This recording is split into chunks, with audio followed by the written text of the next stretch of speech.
51वीं पुण्यतिथि पर राष्ट्रकवि दिनकर किए गए याद। भाजपा सांसद विवेक ठाकुर ने उन्हें सामाजिक व राष्ट्रीय क्रांति का बताया वाहक। पुलगांव हमले की तीव्र भर्त्सना, कहा यह भारत की आत्मा पर प्रहार, आतंक का पनाह देने वाले पाकिस्तान को मिलेगा करारा जवाब।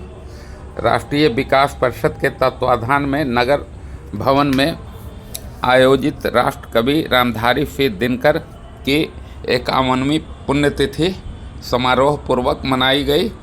मौके पर जहानाबाद विकास परिषद के संयोजक कुंदन कुमार, महेंद्र कुमार, राकेश रंजन समेत कई प्रमुख लोगों ने उन्हें माला एवं अंग वस्त्र देकर सम्मानित किया। मौके पर जिला पार्षद अजय सिंह टुन्नू, पूर्व जिला पार्षद कृष्ण कुमार, सुनीता देवी, रामध्यान शर्मा, अजय कुमार समेत कई प्रमुख लोग उपस्थित थे। मौके पर विवेक ठाकुर ने कहा कि राष्ट्रकवि रामधारी सिंह दिनकर सामाजिक एवं राष्ट्रीय क्रांति के वाहक थे। उन्होंने देश की आज़ादी दिलाने में महती भूमिका निभाई। उन्होंने सामाजिक के लोगों से भी शादी विवाह एवं भोज भात में फिजूल खर्ची से बचने की सलाह दी। मौके पर उन्होंने पहलगांव में आतंकी हमले की तीव्र भर्त्सना करते हुए कहा कि यह मोदी का राज है, इसमें आतंकी के पनाह देने वाले पाकिस्तान को मिलेगी आज करारा जवाब। पुण्यतिथि था राष्ट्रकवि रामधारी सिंह दिनकर का।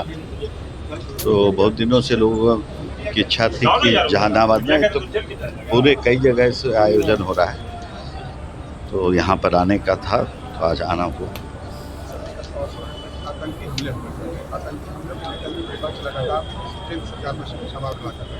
नहीं, देखिए एक चीज़ है, थोड़ा इस विषय को राजनीति से ऊपर उठ के देखना चाहिए। विपक्ष का मैं तारीफ़ करता हूं कि गंभीरता पहली बार विपक्ष ने दिखाया है कि सरकार को समर्थन किया है कि जो निर्णय सरकार ले उसके साथ विपक्ष इस बार खड़ा है।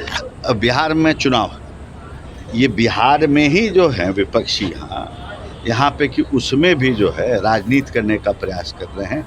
न बिहार की जनता माफ़ करेगी, न देश माफ़ करेगा।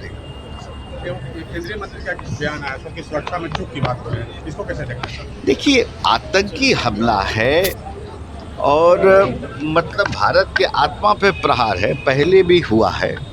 जो पूर्व के काल में होता था तो तब का भारत क्या करता, हाथ पर हाथ धर के बैठा रहता। उरी हुआ, उसके पहले एक और हुआ था, आपको पठानकोट में हुआ था।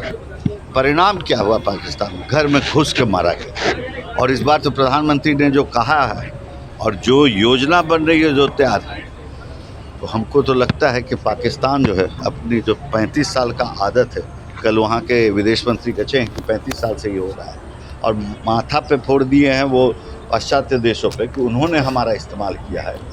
तो झूठ तो इतना बोलता है पाकिस्तान कि अब देश में, दुनिया में किसी को उस पर विश्वास नहीं है। और ये सब में भारत फंसने वाला नहीं है। जो प्रहार होगा वो ऐतिहासिक होगा।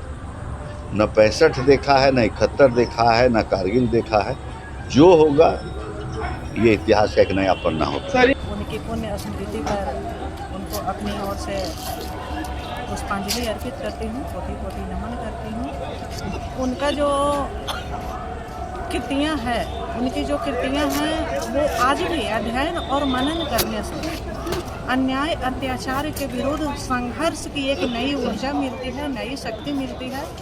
और आवश्यकता है आज के युग में हम सबों को उनकी कृतियों के माध्यम से उनके विचारों को जन जन तक पहुंचाने के लिए संकल्पित होने की आवश्यकता है। हम लोगों को प्रतिबद्ध होने की आवश्यकता है और यही शायद उनके लिए सच्ची श्रद्धांजलि होगी। सुनीता कुमारी, प्रदेश उपाध्यक्ष महिला प्रकोष्ठ जदयू, सह निवर्तमान जिला पार्षद जहानाबाद। क्या कहना चाहिए? देखिए, दिनकर जी एक ऐसे जादूगर कलम के थे कि उन्होंने जीवन में जितनी, चाहे गरीब हो अमीर हो, जितनी पहलुएं थी उनको छूने का काम किया। चाहे वो वीर रस का हो, व गरीब गुरबा से संबंधित हर पहलू को उन्होंने छुआ, कहीं अछूता नहीं छोड़ा।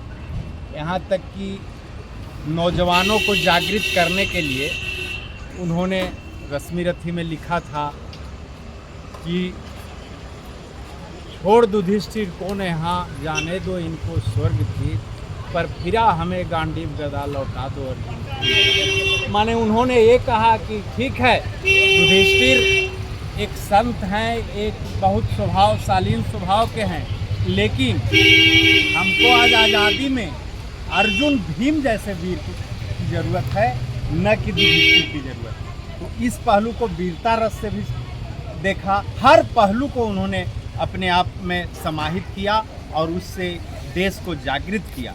जो आज हम आज़ाद हैं, तो आज़ादी में उनका कलम का इतना बड़ा योगदान है जो अपूर्णीय है।